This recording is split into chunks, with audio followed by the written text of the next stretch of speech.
Assalamualaikum warahmatullahi wabarakatuh. Alhamdulillah alladzi hadana li hadza wa ma kunna linahtadiya laula an hadanallah. Allahumma salli wa sallim wa karrim ala sayyidina wa habibina wa syafi'ina wa maulana Muhammadin miftahi babi rahmatillah adada ma fi ilmillah salatan wa salaman daimaini bidawami mulkillah wa ala alihi wa sahbihi wa man wala amma ba'd. Alhamdulillah. Hadiratnya ada. Hadirat ada juga. Masya Allah, hadirin hadirat yang dimuliakan oleh Allah Subhanahu wa Ta'ala. Pertama-tama marilah kita sama-sama panjatkan puji dan rasa syukur kita atas kehadirat Allah Subhanahu wa Ta'ala, Zat yang maha luhur, yang maha sempurna, yang mana dengan limpahan kasih sayangnya Allah Subhanahu wa Ta'ala pada malam hari ini telah menggiring kaki kita, menggerakkan jiwa sanubari kita untuk sama-sama berkumpul di dalam berzikir, di dalam bersalawat kepada baginda Nabi Muhammad sallallahu wasallam wa barak alaihi wa ala alihi, dan di dalam rangka berkumpul dengan para kaum salihin, para habaib, para alim ulama, yang mana kita mengharap kepada Allah Subhanahu wa Ta'ala mudah-mudahan setiap langkah kaki kita menuju majlis ini Allah jadikan dengan pahala yang berlipat ganda dan dijadikan oleh Allah Subhanahu wa Ta'ala sebagai maghfirah daripada segala dosa dan kekhilafan-kekhilafan kita. Amin. Allahumma amin. Salawat dan salam semoga senantiasa tercurah limpahkan untuk pemimpin kita Nabi mulia Nabi besar Muhammad sallallahu wasallam wa barak alaihi wa ala alihi, dan mudah-mudahan salawat itu pula senantiasa tercurah limpahkan untuk segenap keluarganya, kepada para sahabatnya, kepada para tabi'in, juga kepada atba'ut tabi'in ila yaumil qiyamah. Amin. Allahumma amin. Sayyidul Walid Al-Habib Salim bin Abdullah bin Umar Syatiri, beliau pernah mengatakan, majalisul khair taj'alukal khair walau anta minal asyrar. Perkumpulan yang baik maka akan menjadikan engkau sosok yang baik sekalipun engkau dari kalangan yang kurang baik. Begitu pula sebaliknya, wa majalisus syarr taj'aluka syarr walau anta minal akhyar. Perkumpulan yang buruk maka akan menjadikan engkau buruk sekalipun engkau tergolong dari orang-orang baik. Jadi orang itu bagaimana teman duduknya. Alhamdulillah, malam hari ini Allah Ta'ala giring kita duduk bersama para ulama, dan plus bukan ulama doang, ulamanya dari kalangan habaib. Jadi luar biasa, Masya Allah. Ini ada satu kenikmatan yang Allah Ta'ala berikan kepada kita. Masya Allah, guru kita Al-Habib Umar Al-Bin Hamid, beliau menimba ilmu sampai ke negeri Hadramut. Beliau belajar kepada Al-Imam Sayyidul Walid Al-Habib Umar bin Muhammad bin Salim bin Hafiz. Mata'anallah bituli hayatih. Semoga Allah memanjangkan usia beliau. Nah, Habib Umar ini beliau belajar kepada siapa? Kepada Al-Habib Muhammad Al-Haddar. Ya, mungkin nggak semua orang tahu. Cuman kalau mau lihat gambar habaib biasanya kalau jenggotnya diorenin itu biasanya Habib Muhammad Al-Haddar, itu gurunya Al-Habib Umar bin Muhammad bin Salim bin Hafiz. Juga beliau menimba ilmu kepada Habib Hasan bin Abdullah bin Umar Syatiri. Beliau berdua merupakan salah satu murid daripada Al-Habib Alawi bin Abdullah bin Syihabuddin, seorang gutub di kota Tarim. Ya. Sayyidul Walid Al-Imam Al-Habib Alawi bin Abdullah bin Syihab, beliau menimba ilmu kepada gurunya, yaitu Syekhul Islam Al-Imam Al-Habib Abdullah bin Umar Syatiri. Al-Habib Abdullah bin Umar Syatiri, beliau menimba ilmu kepada beberapa gurunya. Di antaranya beliau menimba ilmu kepada Al-Habib Abdurrahman Masyhur, pengarang kitab Bughyatul Mustarsyidin. Ada kitab fikih tentang masalah-masalah. Itu siapa? Al-Habib Abdurrahman Masyhur. Beliau adalah guru daripada Al-Habib Abdullah bin Umar Syatiri. Juga Al-Habib Abdullah bin Umar Syatiri, beliau menimba ilmu kepada pengarang kitab Maulid Simtud Durar, yaitu Al-Imam Al-Gutub Al-Habib Ali bin Muhammad bin Husain bin Abdullah bin Syekh Al-Habsyi. Beliau menimba ilmu, beliau sezaman sama Al-Habib Ahmad bin Hasan bin Abdullah Al-Attas, Tazkirun Nas, sahib Tazkirun Nas. Beliau berdua menimba ilmu kepada Al-Imam Al-Habib Abu Bakar Attas. Habib Bakar Attas menimba ilmu kepada Habib Hasan bin Shalih Al-Bahar. Juga di zamannya Al-Habib Idrus bin Umar Al-Habsyi. Al-Habib Idrus bin Umar Al-Habsyi itu memiliki sanad dekat kepada Al-Imam Al-Bukhari rahimallahu ta'ala anhu wa ardahu. Ada kitabnya namanya Iqdul Yawaqid. Dari Imam Bukhari belajar kepada Imam Ahmad bin Hanbal, juga belajar kepada murid-murid Imam Syafi'i, di antaranya Imam Buaiti. Imam Buaiti dan Imam Ahmad bin Hambal, beliau menuntut ilmu kepada gurunya itu Al-Habib Imam Muhammad bin Idris Asy-Syafi'i. Ya, wafat 204 Hijriah, lahir 150 Hijriah. Beliau Imam Syafi'i belajar kepada Imam Malik. Imam Malik belajar kepada Imam Abu Hanifah, juga kepada Imam Nafi'. Imam Nafi' kepada Abdullah bin Umar, Abdullah bin Umar langsung kepada baginda Nabi kita Muhammad sallallahu wasallam wa baraka alaihi wa alihi. Ini adalah sanad yang dipegang oleh guru kita Al-Habib Umar Rafiq. Segi sanad. Belum lagi beliau punya nasab. Ini para Habib, Masya Allah, ada Habib Nagib, ya, Madhij, ada Habib Syekh Al-Idrus, Habib Ali Al-Jufri, dan para Habib-Habib lainnya. Ya, kita doakan semoga beliau panjang umur, sehat walafiat, digabulkan segala hajat-hajatnya, hajat dunia bil maisarah, wa hajatul akhirah bil maghfirah. Amin, Allahumma amin.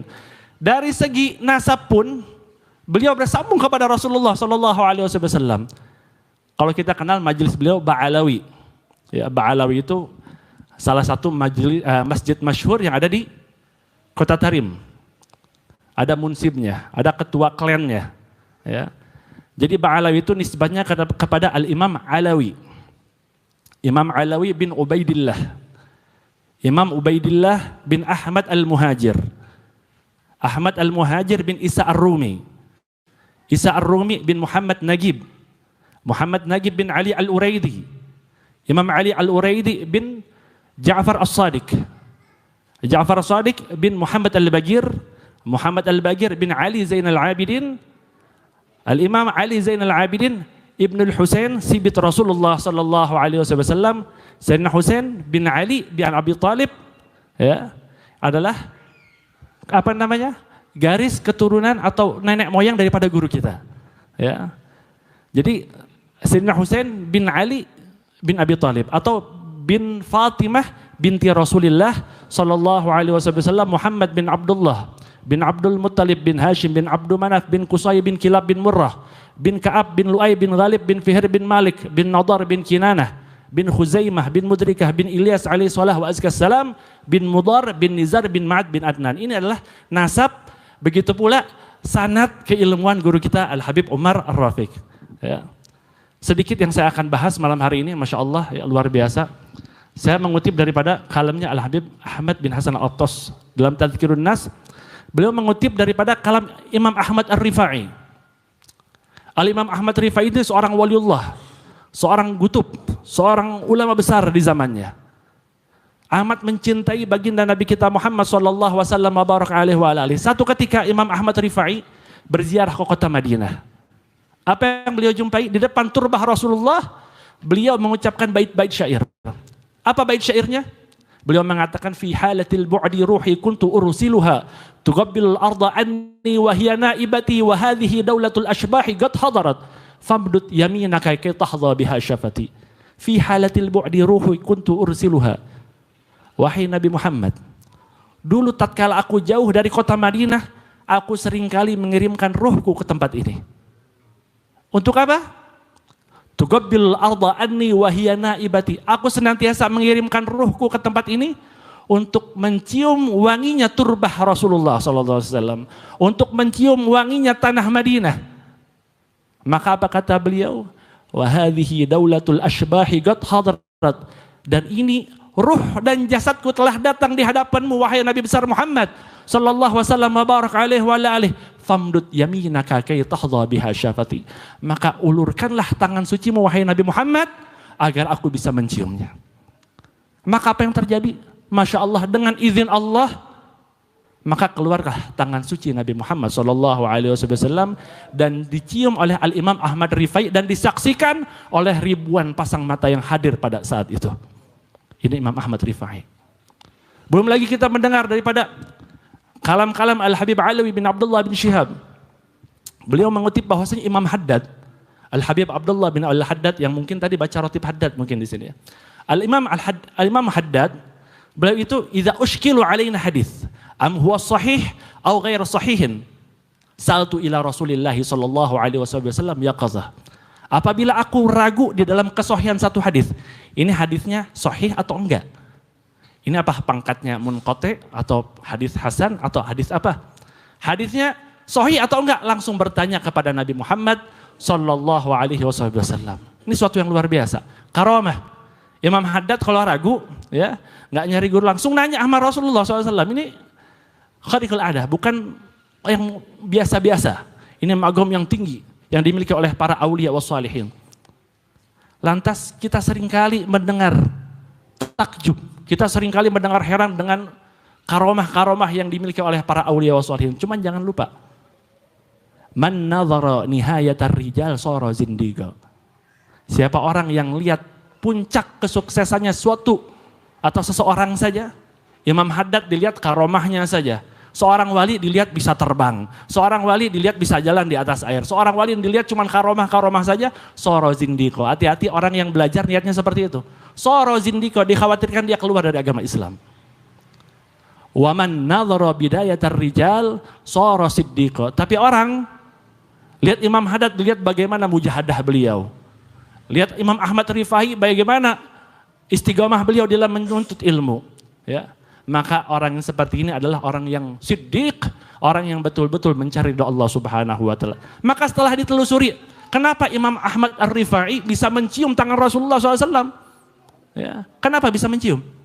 Ternyata beliau orang yang rendah hati. Man tawadhu'a rafa'ahullah. Siapa orang yang tawadu, yang rendah hati, maka Allah angkat derajat beliau. Maka setelah beres mencium tangan Rasulullah SAW, itu sama orang-orang yang hadir, Imam Ahmad Rifai minta diinjak pipinya, supaya kehilangan rasa sombong dalam dirinya. Sebagaimana Syekh Mutawalli Sya'rawi, seorang ulama di Mesir, habis diundang sama presiden, ceramah di depan orang, setelah itu beliau cari masjid yang WC-nya kotor, beliau bersihin WC. Supaya apa? Mengurangi rasa takjub di dalam dirinya.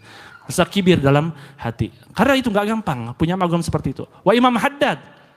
Kenapa Imam Haddad memiliki magom yang luar biasa? Ragu dalam hadis langsung bertanya kepada Rasulullah sallallahu wasallam barak alaihi wa alihi. Ternyata setelah ditelusuri, di dalam kitab itu pula disebutkan, ma min sunnatin sunnaha Rasulullah sallallahu alaihi wasallam illa wa arju ana amiltu biha. Tidaklah sunnah atau sunnah-sunnah yang dianjurkan oleh baginda Nabi Muhammad sallallahu alaihi wasallam ataupun yang dikerjakan oleh Rasulullah, melainkan aku mengharapkan semuanya telah aku kerjakan di dalam hidupku. Bahkan di dalam riwayat Imam Haddad itu rambutnya sebelum wafat dipanjangkan. Kenapa ditanya, wahai Imam Haddad, kenapa engkau panjangkan rambutmu? Aku ingin ittiba kepada baginda Nabi Muhammad sallallahu wasallam wa baraka alaihi wa alihi. Begitu pula ulama-ulama lainnya, Al-Habib Abdullah bin Husain bin Tahir, ya. Sahib Sulamut Taufik. Beliau mengatakan, ma fa'altu makruh wala hamamtu fi fi'lil makruh. Aku ini tidak pernah mengerjakan yang makruh, bahkan terbersit mengerjakan yang makruh pun tidak. Ya. Jadi Masya Allah, malam hari ini kita giring berjumpa dengan para cucu-cucu Rasulullah SAW, pewaris baginda Nabi Muhammad SAW. Semoga dengan pulang kita dari tempat ini, Allah Ta'ala jadikan kita menjadi orang yang mendapatkan manfaat ilmu dan dijauhkan kita dari segala macam musibah. Dan kita berdoa kepada Allah Subhanahu wa Ta'ala, tidaklah kita keluar dari tempat ini melainkan segala dosa-dosa kita diampuni oleh Allah Subhanahu wa Ta'ala. Allah panjangkan usia kita, Allah sehatkan badan kita, Allah gabulkan segala hajat-hajat kita, hajat dunia bil maisarah wa hajatul akhirah bil maghfirah. Dan semoga Allah Ta'ala panjangkan usia kedua orang tua kita. Dan apabila orang tua kita telah wafat, semoga Allah Subhanahu wa Ta'ala berikan penerangan di dalam kuburnya, Allah Ta'ala berikan keluasan di dalam kuburnya. Dan kita doakan kepada guru kita Al-Mahbub Al-Habib Umar Al-Bin Hamid, semoga beliau senantiasa dipanjangkan usianya oleh Allah Subhanahu wa Ta'ala, disehatkan badannya oleh Allah Subhanahu wa Ta'ala, dan digabulkan segala hajat-hajatnya. Amin Allahumma amin. Rabbi fanfa'na bi barakatihim wahdinal husna bi hurmatihim wa amitna fi tariqatihim wa mu'afatin minal fitani. Wa sallallahu ala sayyidina Muhammadin wa ala alihi wasallam walhamdulillahi rabbil alamin wal afu minkum. Assalamualaikum warahmatullahi wabarakatuh.